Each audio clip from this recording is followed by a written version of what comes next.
Hello students, এই ভিডিওতে আমরা ডিসকাস করব ক্লাস 6 এর চ্যাপ্টার 2 তিন পণ্ডিত যুবক সম্পূর্ণ প্রশ্ন উত্তর। 4 নম্বর কি বলেছে সংক্ষেপে উত্তর দাও। গল্পটির লেখকের নাম কি? যুবকেরা পড়াশোনা করতে কোথায় গিয়েছিল, এরকম প্রশ্নগুলো। তারপর দেখো চ ছ তারপর দেখো শব্দ ভান্ডার, তৎসম তদ্ভব।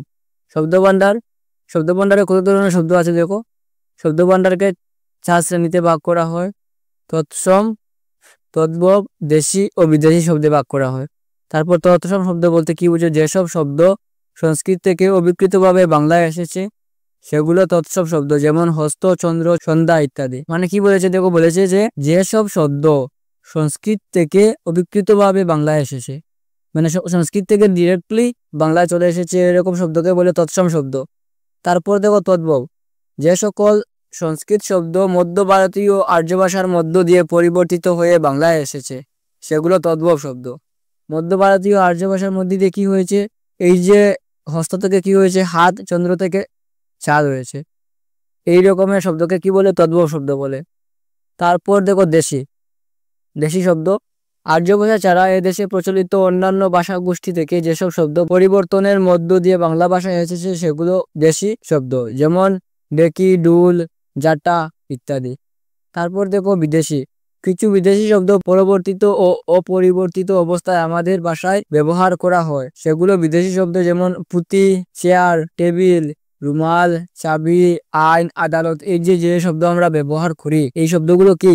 বিদেশি শব্দ। তারপর দেখো অর্ধ তৎসম, এছাড়াও তদ্ভব শব্দেরও আবার কিছু পরিবর্তন হয়ে নতুন শব্দ গঠিত হয়েছে। এই যে আগে পড়েছিলাম আমরা তৎসম কি তদ্ভব শব্দ, এই যে তদ্ভব শব্দ গুলোই আবার পরিবর্তিত হয়ে আবার নতুন শব্দ গঠন হয়েছে। এই যে এই শব্দগুলোকে বলা হয় অর্ধ তৎসম শব্দ, যেমন কেষ্ট, বিষ্ট। তারপর দেখো তোমাদের 5 নম্বর, নিচের শব্দগুলো বিপরীত শব্দ লেখো। মেয়ে থেকে কি হবে? ছেলে, উজান থেকে বাটা, এরকম সব আছে। তারপর দেখো 6 নম্বরে এক কথায় প্রকাশ করো, যিনি বিচার করেন বিচারক। এইমাত্র যা জন্ম হয়েছে তাকে কি বলা হয়? সদ্যজাত বলা হয়। 8 নম্বর দেখো একটা কোয়েকশন, কিন্তু যদি কোনো ভালো কাজের জন্য কেউ পুরস্কার হিসেবে তোমায় একটি কলম দেন, তুমি তখন তার কাছে কি আরেকটি কলম চেয়ে বসবে? যদি কেউ এরকম চেয়ে বসে তাহলে সে কি ধরনের মানুষ হতে পারে বলো তো একজন তোমাকে পুরস্কার দিল একটা কলম, তুমি যদি তার কাছে আরেকটা কলম চেয়ে বসে তাহলে তোমাকে কি বলবে? লুবি বলবে। এই যে কোয়েকশন, তোমরা নিজের মতামত জানাবে কমেন্ট বক্সে, তোমরা কি ভাবো এই কোয়েকশন নিয়ে। তারপর দেখো 9, সাহিত্যরথী লক্ষ্মীনাথ বেজবরুয়ার বিভিন্ন গল্পে কি কি জীবজন্তুর প্রসঙ্গ আছে তার একটি তালিকা প্রস্তুত করো।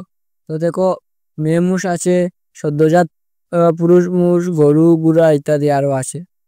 তো কোয়েকশন 9 হয়ে গেল। তারপর দেখো তো কোয়েকশন 9 এর সাথে সাথে 3 পণ্ডিত যুবকের সম্পূর্ণ প্রশ্ন উত্তরগুলো আমরা কমপ্লিট করলাম। যদি ভিডিওটি ভালো লাগে ভিডিওটিতে লাইক করে শেয়ার করে দেবে, আর এরকম আরো ভিডিও পাওয়ার জন্য চ্যানেলটিকে সাবস্ক্রাইব করে রাখবে। Thanks for watching.